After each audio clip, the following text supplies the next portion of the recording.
The past perfect is useless if you don't know these rules. If you don't know how to use the past perfect with these rules, that means the past perfect is useless. Hello everyone, I'm your English coach, I'm Mr. Soro. Today I'm here to break down what is the past perfect. Salut tout le monde, je suis votre coach Mr. Soro ici là aujourd'hui pour vous expliquer qu'est-ce qu'est le past perfect. First of all, what is the past perfect? C'est quoi le past perfect? The past perfect is an English tense that expresses actions that happen in the past before another action. The past perfect is an English tense that explains or that expresses actions that happen in the past before another action. You understand what I'm saying? I say it again. The past perfect is an English tense that expresses actions that happen before another action in the past. Example, by the time you arrived to the airport, John had already left. By the time we arrived at the airport, John had already left. Au moment où nous sommes arrivés à l'aéroport, John avait déjà quitté. Au moment où nous sommes arrivés à l'aéroport, John avait déjà quitté. Understood? Sir, I had eaten rice before I went to school. I had eaten rice before I went to school. I had eaten rice before I went to school. J'avais déjà mangé le riz avant d'aller à l'école. J'avais déjà mangé le riz avant d'aller à l'école. My mom had already cooked when we arrived. My mom had already cooked when we arrived. My mom had already cooked when we arrived. Ma mère avait déjà cuisiné au moment où nous étions venus. Ma mère avait déjà cuisiné au moment où nous étions venus.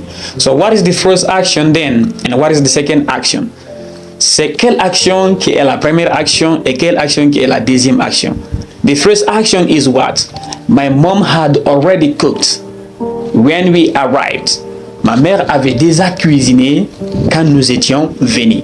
So, quand nous étions venus, ça c'est la deuxième action. Mais ma mère avait déjà cuisiné, ça c'est la première action. That is the first action. Alright? So, how the past perfect is structured? How is it composed? Very simple. Comment est composé? Comment est construit le past perfect? The past perfect is composed of two different elements. Donc le past perfect est composé de deux éléments différents. The first is the past form of the verb to have, which is the auxiliary to have, which is had in the past perfect, plus the past participle of the main verb. Donc le past perfect est composé de l'auxiliaire avoir au passé qui est had, plus le participe passé du verbe à conjuguer. Alright? We can say, for instance, I had eaten, you had worked, they had talked. I had eaten, you had worked, they had eaten. Understood? So, what are the situations in which we can use the past perfect? Like I said right now, we use the past perfect in two different situations. The past perfect can be used in two different situations. Le past perfect peut être utilisé dans deux situations différentes. Example, we can say that number one, we can use the past perfect to talk about an action that happened in the past before another action. On peut utiliser le past perfect pour parler d'une action antérieure, une action qui s'est produite avant une autre action dans le passé. Example, we can say, my mom had cooked already when we arrived. My mom had already cooked when we arrived. My mom had already cooked when we arrived. Ma mère avait déjà cuisiné avant que nous n'arrivions. Ma mère avait déjà cuisiné avant que nous n'arrivions. Alright? Sir, we ate the food mom had already cooked. We ate the food mom had already cooked. We ate the food mom had already cooked. Understood? Second, we can use the past perfect to talk about regret, to express regret. Because when somebody invites you right now to meet him at an appointment at somewhere or to somewhere, you go to the place, but arriving, you become disappointed. Then you regret why you have arrived. Then you regret why you've arrived. So how to express that one?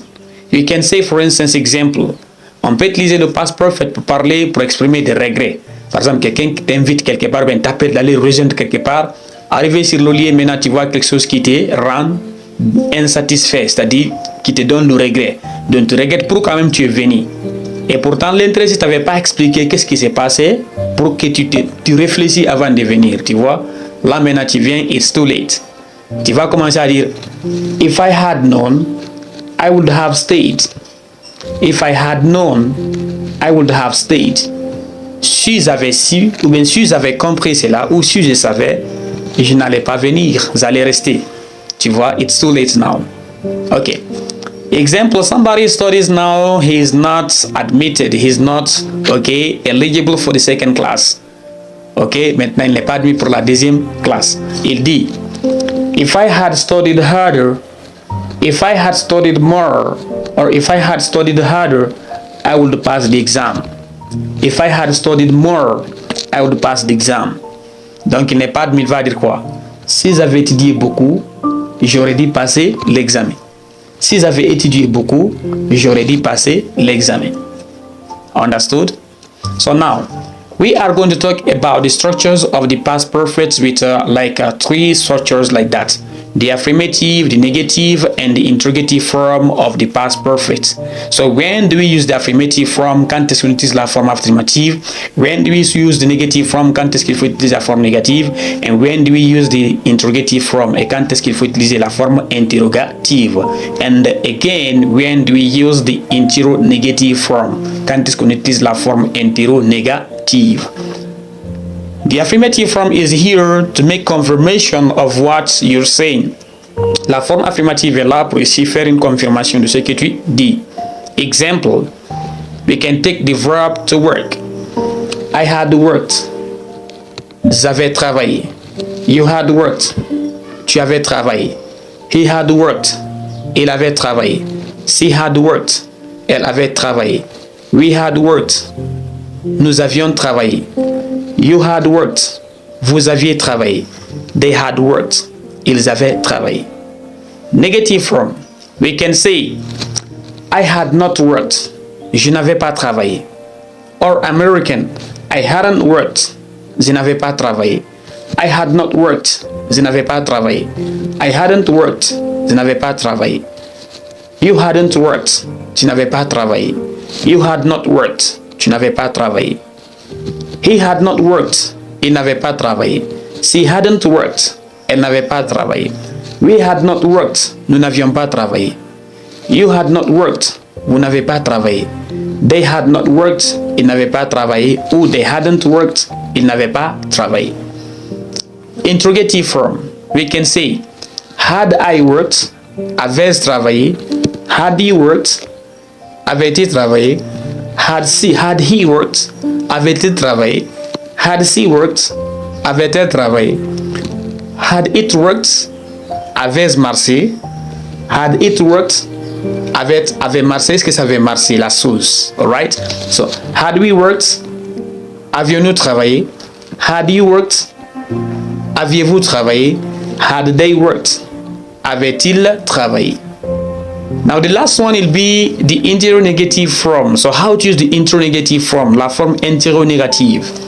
With the interrogative form, we use the contract form of the auxiliary hadn't. Alright, hadn't. Plus the subject, plus the past participle of the main verb, plus the complement, plus the question mark. Comprenez? Et si on utilise l'auxiliaire hadn't à la forme contractée, plus le sujet, plus le participe passé du verbe à conjuguer, plus le complément, plus la masse de questions. Hadn't I worked? N'avais-je pas travaillé? Hadn't you worked? N'avait-il pas travaillé? Hadn't he worked? N'avait-il pas travaillé? Hadn't she worked? N'avait-elle pas travaillé? Hadn't we worked? N'avions-nous pas travaillé? Hadn't you worked? N'aviez-vous pas travaillé? Hadn't they worked? N'avaient-ils pas travaillé?